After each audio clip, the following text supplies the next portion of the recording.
নির্বাচন কমিশনের পরিসংখ্যান বলছে দেশে 13 বছরের ভোটদানের রেকর্ড ভেঙেছে পশ্চিমবঙ্গ। দু দফা মিলিয়ে 92% বেশি ভোট পড়েছে।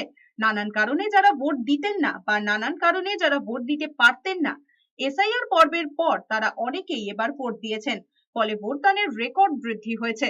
তবে 2021-এর তুলনায় 51 লক্ষ ভোটার কম ছিল, কিন্তু গতবারের তুলনায় 30 লক্ষাধিক মানুষ এবার বেশি ভোট দিয়েছেন। তার মধ্যে 21 লাখই রয়েছেন প্রথম দফায়। তবে বিধানসভা ভিত্তিক হিসেবে ফারাক রয়েছে। প্রথম দফায় ভোটদাতাদের সংখ্যা বেড়েছে 14,000-এরও বেশি। দ্বিতীয় দফায় বৃদ্ধির পরিমাণ 6,500-এর বেশি। 2011-র পরিসংখ্যান অনুযায়ী পশ্চিমবঙ্গে এতদিন সবচেয়ে বেশি ভোটদানের নজির ছিল ওই বছরে। ভোট পড়েছিল 84%। সেই বছর 34 বছরের বাম শাসনের অবসান হয়েছিল। পরিবর্তনের হাওয়ায় রাজ্যে ক্ষমতায় এসেছিল তৃণমূল কংগ্রেস।